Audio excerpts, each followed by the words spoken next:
بسم اللہ الرحمن الرحیم۔ محترم ناظرین کرام، آج ہمارا لیکچر ہے سورہ بقرہ آیات نمبر 29۔ هو الذی، اللہ وہ ذات ہے، خلق جس نے پیدا کیا، لکم تمہارے لیے۔ پہلے اللہ رب العزت نے انعامات کا ذکر کیا تھا، ایک انعام ذکر ہوا تھا، ابھی دوسری انعام اللہ رب العزت انسان کے اوپر فرما رہے ہیں کہ میری دوسری نعمت اور انعام تمہارے اوپر یہ ہے، والذی، اللہ وہ ذات ہے، خلقہ جس نے پیدا کیا، لکم تمہارے لیے، ما فی الارض، ما جو کچھ، فی الارض زمین میں ہے، جمیعاً سارا کا سارا، مکمل، ٹوٹلی۔ اللہ کریم فرما رہے ہیں کہ زمین میں جو کچھ بھی ہے، پوری کائنات جو زمین میں آپ کو نظر آ رہا ہے یا آپ کے نظروں سے اوجھل ہے، زمین کے اوپر ہے، زمین کے نیچے ہیں، یہ سب کے سب کچھ، سارا کا سارا، خلق لکم تمہارے لیے میں نے پیدا کیے۔ یعنی ان تمام چیزوں کو اللہ کریم نے انسان کی خدمت پر مامور کیا ہے کہ جو زمینیں اللہ رب العزت نے پیدا فرمائی، اس زمینوں کے اندر جتنے اشیاء ہے، زمین کے اوپر جتنے کچھ نظر آ رہا ہے، وہ چرند ہے، وہ پرند ہے، وہ درخت ہے، وہ پہاڑ ہے، وہ دریا ہے، وہ سمندر ہے، زمین کے نیچے پانی ہے، زمین کے نیچے مختلف قسم کے ذخائر ہے، سونا ہے، زیورات ہے، سب کچھ، خزانے ہیں، جتنا کچھ بھی ہے وہ اللہ رب العزت فرما رہے ہیں، خلق لکم تمہارے لیے پیدا فرمایا۔ کتنی بڑی بات ہے، انسان کو سوچنا چاہیے کہ میرے ارد گرد جتنے بھی اشیاء ہے، دن ہے، رات ہے، آسمان ہے، زمین ہے، ہوائیں ہیں، اور جتنا کچھ بھی ہے، یہ اللہ رب العزت نے انسان کے لیے پیدا فرمایا۔ بلکہ یہ نعمت عامہ کا ذکر ہو رہا ہے، انسان بلکہ حیوانات کا بھی اس سے فائدہ ہے، اس زمین سے حیوانات پیدا فرمائے ہیں، پھر حیوانات کی ضروریات کو پورا کرنے کے لیے زمین میں اشیاء پیدا فرمائے۔ جو حیوانات کی ضروریات ہے، کوئی حیوانات جانور ایسے ہیں جو گھاس کھاتے ہیں، اللہ نے زمین سے پیدا فرمایا۔ کوئی جانور ایسے ہیں جو گوشت کھاتے ہیں، اللہ رب العزت نے دوسرے جانور پیدا فرمائے۔ یعنی ہر ایک چیز کی ضرورت کو اللہ کریم سمجھتا ہے اور اس کی ضروریات کو پورا کرتا ہے۔ تو اللہ رب العزت فرماتا ہے کہ اللہ وہ ذات ہے جس نے تمہارے لیے پیدا فرمایا جو کچھ زمین میں ہے۔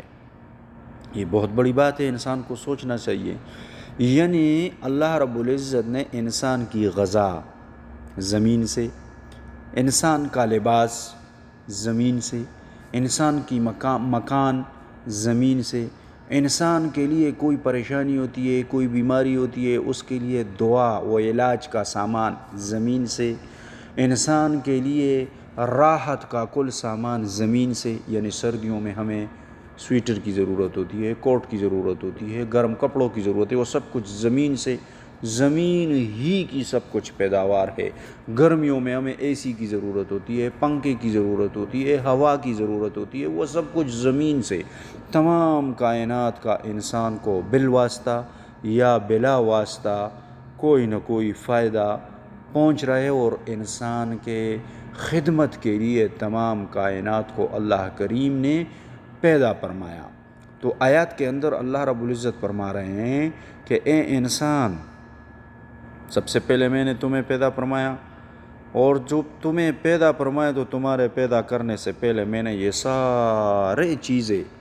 اکٹھا کر کے، ان کو ترتیب دے کے، ان تمام چیزوں کی میں نے ڈیوٹی لگائی تھی کہ میں انسان کو دنیا میں بھیج رہا ہوں، انسان کو دنیا میں پیدا کر رہا ہوں، تو نے اس کے کام آنا، تو نے اس کا خدمت کرنا، تو نے اس کو یہ نفع پہنچانا۔ بلکہ یہاں تک کہ زہریلی اشیاء بھی جو ہے نا، زہریلی اشیاء دنیا میں، وہ بھی کسی نہ کسی طریقے سے انسان کو فائدہ دے رہا ہے۔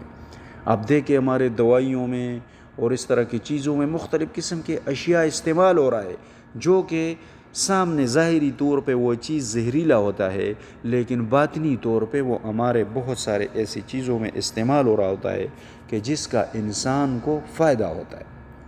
وہ ایک ولی اللہ بھی کہتے ہیں، نہیں ہے چیز نکمی کوئی زمانے میں، نہیں ہے چیز کوئی نکمی زمانے میں، کوئی برا نہیں قدرت کے کارخانے میں۔